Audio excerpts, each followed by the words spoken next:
rocks that you can't find on the Isle of Wight or really in the Portsmouth, Southampton area. And we can't really go much further in a day.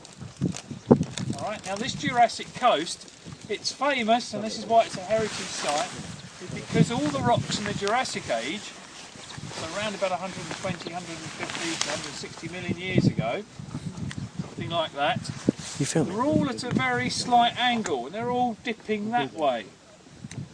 Alright, so if you've got one rock that's got a dip going that way and it goes for miles and miles and miles, and you've got another rock like that dipping that way, okay, that one would have been, the one on top would have been younger, the one underneath would have been older, and they've all been slowly lifted up. So as you go towards Exeter, they get older and older and older. Here at Delveston we're about 120 million years old. If you have a look at this wall, those of you standing in front of it, it's kind of trying to show you the layers underneath come up to the surface, and that's what's happening with these layers of rock along this coastline. So for us to find another rock, probably Weymouth way, is it? Yeah, it's another good hour on the coast journey. We're pushing the limits now coming to Swanage, but it gives us an opportunity to see this stuff. Anyone know what this is? A rock. Good man. What type of rock? A hard rock. Hard rock. Igneous, sedimentary or metamorphic? Let's go that way first. Sedimentary. Sedimentary, it's laid down in layers. Okay, good stuff. Now, what type of sedimentary rock? Sandstone. I gave you three... Limestone. Good man. Okay. Yes, it's nice. I gave you three handouts. I was about to say I gave you three handouts last week. Yes. 2 weeks ago. One was limestone, one was sandstone, and one was clay. It had to be one of those three. This is limestone. This is Jurassic limestone. That's the name of the coast. And it's been extensively quarried along this part of the coastline for hundreds of years. And it's been used in local construction. Most of Swanage is built of limestone. We came through Corfe Castle, where you saw that castle that had been blown up in the by Cromwell back in the 16th century, 15th, 16th, 16th, 17th century, something like that. And all of Corfe was made of limestone. So the local area is all made of this Jurassic limestone. And it's very strong, and it was exported throughout the UK. And some famous buildings are made of this limestone. Some famous buildings in London. Anyone like to give me a name of a building in London? Houses of Parliament, built of Jurassic limestone, limestone in this part of Dorset. Okay, St Paul's. We're not sure, are we, about St Paul's? British Museum, definitely. All right, so some big famous buildings were all built from this limestone, coming from this small corner of the UK. Most of the quarries are now closed down, but as we go along the coast, get further and further away from Bournemouth as you go towards Exeter. Next major town is Weymouth. This side of Weymouth is Portland. Have you heard the word Portland or the name Portland before? Ordinary Portland Cement, OPC. Okay, and it comes from, well, the name originated from Portland, just this side of Weymouth. And it all goes down to what we're trying to do to this rock. This is a building stone. Okay, what we're trying to do is get great big huge lumps out of it.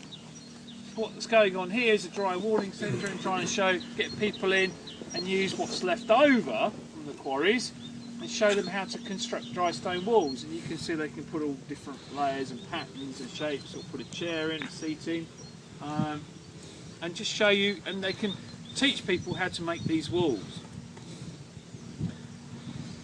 The quarries, as I said, most of them have shut down. There's one at Portland that's still open, and it produces Portland stone. Now, where does the term ordinary Portland cement come from? Why do you think we call cement Portland cement? Made using Portland limestone? Because of colour, yeah, because it's because of the colour. Go on, sorry, because of... It's Portland limestone originally? Because it comes out of Portland, like you used to use the Portland limestone, which was ground down and then fired in a furnace to make cement, but also because of the colour. What we're trying to do with concrete Anyone know what we're trying to do with concrete? Like a rock. Make rock, yeah? And to make rock, well, that's not concrete. Does that look like concrete? Nope. Not far short of it, is it? It's actually a piece of limestone. It's got full of shells. So that's what we're trying to do. We're trying, with ordinary Portland cement, to make concrete that imitates Portland and Jurassic limestone. Okay, and that's what we're trying to do. So this part of the country's got a huge influence on the construction industry. Digging out Portland limestone, somebody came up with the idea, well, let's see if we burn it, add some lime to it, we can make this cement. Okay, that means that we can then add water, add some aggregate, and we can pour it into a mould. We can make lots of different shapes and surfaces, and we can make it look like Portland limestone. And that's what we're trying to do with concrete. Anyway, we're here to see the limestone, not the concrete. As I said, with that one, it's full of shells. It's a bit easier to see on this one. You can see limestone is made up of the remains of skeletal remains of dead animals. Okay, mainly shells. So, what's the main mineral? Calcium carbonate. Thank you. Somebody said it. Okay, calcium carbonate. Well done. Lime. All right, and hence the name limestone. What's the problem with calcium carbonate? Dissolves. It dissolves in water. Not immediately. Okay, we wouldn't chuck that into a pot of water and it just dissolves. If we did that, we'd have huge problems with the sea out there. You're going to see limestone cliffs. But over time, it does dissolve very, very slowly. And here you can see that pitted surface is showing the evidence of all the shells and the skeletons that make up that limestone. Very strong. I got it wrong last week, so I'm going to defer to the expert. How strong? I don't know, how strong did we say it was last week? We said about 50, didn't we? 60 meganewtons. Maybe a bit more, yeah. 60 to 80 meganewtons per metre squared. It's actually slightly stronger than concrete, if I remember. Concrete's around about the same strength, slightly weaker, because of course you've broken it up and trying to get that strength back into something. But 60 to 80 meganewtons per metre squared. It's one of the two famous limestones. There's Jurassic limestone and there's Carboniferous limestone. Carboniferous limestone's a lot older. It's 350 million years old. And Carboniferous limestone you won't find in this part of the country. You find it up in Mendips is the nearest, is it? Mendips, yeah. Ireland's Carboniferous limestone, isn't it? As you go further north. Yeah, the best way of describing it is most of Ireland is made of Carboniferous limestone. And it's dark grey. It's this sort of grey colour. Well, not dark grey, it's a lighty grey, isn't it? It's that sort of grey colour to it. And it's very, very fine. It's not fine grained, but it's very, very close grained. Grain's not the right term. I'm going to get told off. It's crystalline, that's the word, yeah. Crystalline, yeah. Yes. Okay, but very, very dense. And because it's dense, it's an order of magnitude stronger than the Jurassic limestone. It's about 120 to 150 meganewtons per metre squared. Carboniferous limestone is the limestone they now quarry for cement. Okay, that's the one they use. It's the one that gets chipped up into road chippings and gets put into, when you see an embankment that's failed, they dig out the soil on the road embankment and they just chuck limestone clinker in like this because it's free draining and heavy, and it's that limestone that's now used. Mainly because they're bigger, thicker beds, it's easier with modern machinery to excavate it. Okay, here it was quarried on a small scale, 2 or 3 people in a small quarry, just digging out blocks ad hoc, one by one, and then sending them off. Of course, everything's now mechanised, and so it means you need big, thick layers to get material out. What else can we say about limestone? What have I forgotten? That's about it, yeah, okay. It's a strong rock. We need to go and have a look at it.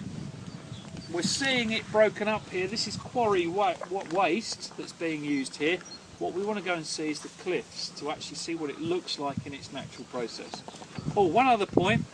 You're also seeing it here when it's unweathered. Okay, Okay, it's just been broken. So if I can pick some pieces out, the trouble is when they lay on the ground they get weathered. That's fairly fresh. That's a fairly fresh face. No, there's a better one down there. That's a fresh face. Okay, nice and light in colour. All right, very light in colour. As it starts to weather, it starts to go greeny grey, and it can go quite dark and green over time. And that causes problems. We talked about these famous buildings in London being used for using this sort of stone, but here you can see it's all fresh and bright. Well, having been in London for 100 years, it gets all grubby and dirty. And the problem is, you then want to go and build an extension to one of those buildings. The British Museum was a classic case. They filled in a courtyard. So what had been an external courtyard inside the building itself, they put a roof over, and then they wanted to build an extension in there. And so they went back to the original quarry that supplied the rock. And that goes on occasionally. English Heritage say, the rock has got to come from the original quarry it came from, so you match the stone exactly. Well, the problem is, you dig fresh rock out the ground, it's not weathered. It's all natural. It's natural looking. It's all this clean look.